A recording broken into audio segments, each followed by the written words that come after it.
दर्शकों नमस्कार। Hope all is good.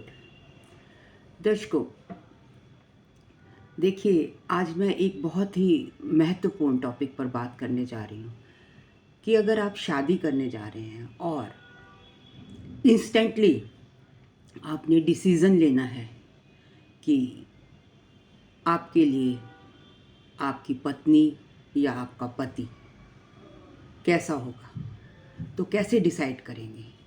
अगर आपको थोड़ा भी एस्ट्रोलॉजी का ज्ञान है तो आप जो मैं बताऊंगी उसको इमीडिएटली देखकर आप खुद समझ जाएंगे कि ये मेरे लिए, मेरी वाइफ बेनिफिक है या मेरा पति मेरे लिए अच्छे रिजल्ट देगा या नहीं। देखिए, 27 नक्षत्र होते हैं, राइट? अब आगे हम 27 नक्षत्रों को 9 कैटेगरी में बांट देते हैं। हर कैटेगरी में 3 नक्षत्र आते हैं और आपको पता है नक्षत्रों के बेस पे नक्षत्रास आर सो इम्पॉर्टेंट। उनके बेस पर ही हमारी दशाएं डिसाइड होती हैं, उसके बेस पर ही शुभ और अशुभ दशाओं का निर्णय किया जाता है। तो जब हमने एक कैटेगरी में 3 नक्षत्र डाल दिए तो 9 पार्ट हो गए, राइट? और उन 9 कैटेगरीज में जो एक कैटेगरी में 3 नक्षत्र आए हैं उन हर एक को एक नाम दिया गया है जिसको हम कहते हैं तारा। तो कौन कौन से हैं वो तारा जिसको हम तारा चक्र कहते हैं? सबसे पहला है जन्म, जो हमारा नक्षत्र जन्म नक्षत्र है वो पहला तारा है, जन्म तारा। उसके बाद आता है संपत, फिर आता है विपत, जैसे नाम से ही पता लग रहा है, क्षेम, पांचवा प्रत्यक, छठा साध्य, सातवां वध, आठवां मित्र और नौवां अति मित्र। देखिए, नाम से ही पता लग रहा है अति मित्र। तो ये जो तारा हैं और इनके अंदर जो नक्षत्र हैं, इनका सबका हमारे जीवन में एक बहुत प्रभाव पड़ता है, अच्छा या बुरा, गोचर के हिसाब से और काउंटिंग के हिसाब से। तो जो जन्म तारा है हमारा, जिसमें जन्म तारा क्या होता है, जहाँ पर हमारा कुंडली में चंद्रमा होता है, वो डिसाइड करता है कि हमारा जन्म नक्षत्र क्या है, दैट इज जन्म तारा। तो जन्म तारा दाम्पत्य जीवन में हमें सुख की वृद्धि करता है, क्योंकि जन्म जिसमें हमने जन्म लिया वो दैट इज ऑलवेज बेनिफिक। संपत्ति मतलब संपत्ति का तारा, ये हमारी एसेट्स को दिखाता है, हमारी एक्यूमुलेशंस को दिखाता है। मीन्स कि ये हमारे लिए शुभ, संपत्ति और समृद्धि को दिखाता है। कोई एक्यूमुलेशन ऑफ मतलब अपनी जो संपत्ति है, बच्चों को समझते हैं, कोई पढ़ाई को समझते हैं, कोई दौलत को समझते हैं, तो इन सब के बारे में ये जो तारा है हमें बताता है। विपत्त तारा, जैसे नाम विपत्ति, तो ये हमारे ज़िंदगी की कठिनाइयों को दर्शाता है। अशुभ, ये अशुभ तारा है, कठिनाइयाँ और मुसीबतें जो हमारी ज़िंदगी में आती हैं। तो ये 3 नक्षत्र हमारे जो हॉरोस्कोप के अकॉर्डिंग, हर एक के लिए ये डिफरेंट होते हैं। That is according to your, you will calculate it according to your जन्म नक्षत्र, जन्म तारा। उसके बाद है क्षेम तारा। क्षेम का मतलब क्या होता है? एक दूसरे का हाल चाल पूछना, वेलबींग पूछना, ये हमारी वेलबींग बताता है।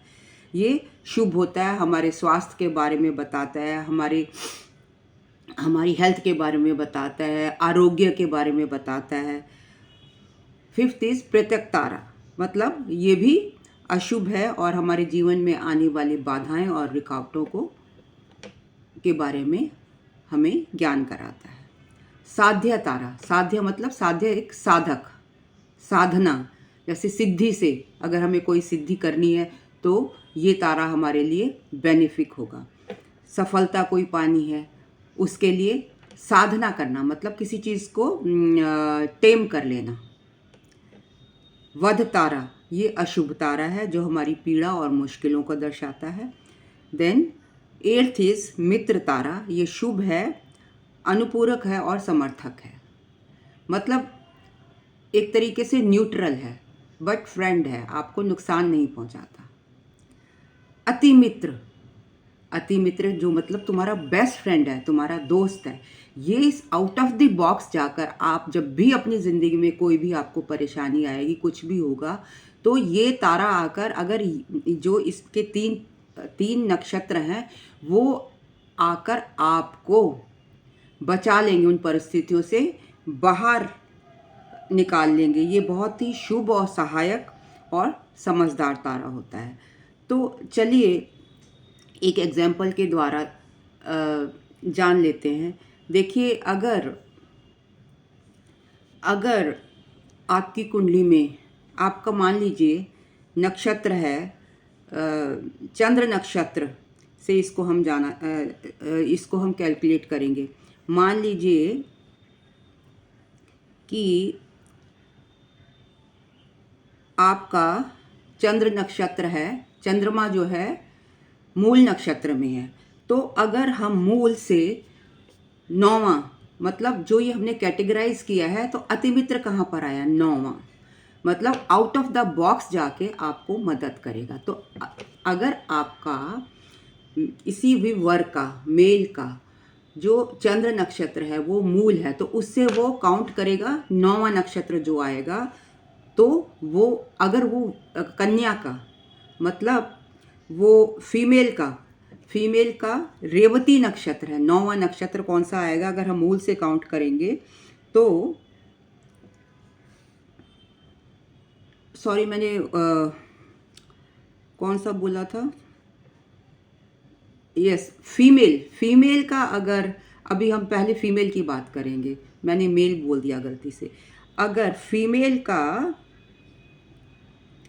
नक्षत्र है मूल, तो उससे 9 काउंट करेंगे तो मेल का आएगा रेवती। इट मीन्स अगर आप मूल नक्षत्र में पैदा हुए हैं तो आपके लिए रेवती नक्षत्र का दूल्हा, मतलब लड़का, आपके लिए शुभकारी होगा, अच्छा होगा। वो आपको, आपकी ज़िंदगी को अच्छे, वो समझदार है, वो आपकी ज़िंदगी को अच्छे से संभाल लेगा, वो आपको जीवन भर मित्र समझेगा, सहायता करेगा। तो you can marry that person.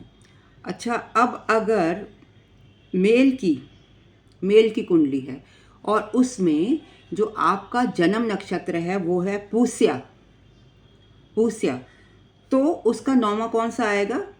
Sorry, 9वां नहीं, 9वें का मैंने बता दिया। अब बाकी के 9वें आप खुद कैलकुलेट करेंगे। जैसे कि मान लीजिए, मैं एक एग्जांपल और दे देती हूँ इससे पहले। जैसे मान लीजिए हस्त नक्षत्र है, तो हस्त से 9वां कौन सा आएगा? 1 2 3 4 5 6 7 8 9। हाँ, तो हस्त के लिए जो उत्तर आषाढ़ा नक्षत्र का, हस्त फीमेल के लिए उत्तर आषाढ़ा नक्षत्र का मेल अच्छा होगा, मतलब वो उसको जीवन भर साथ देगा, वो उसके साथ शादी कर सकता है।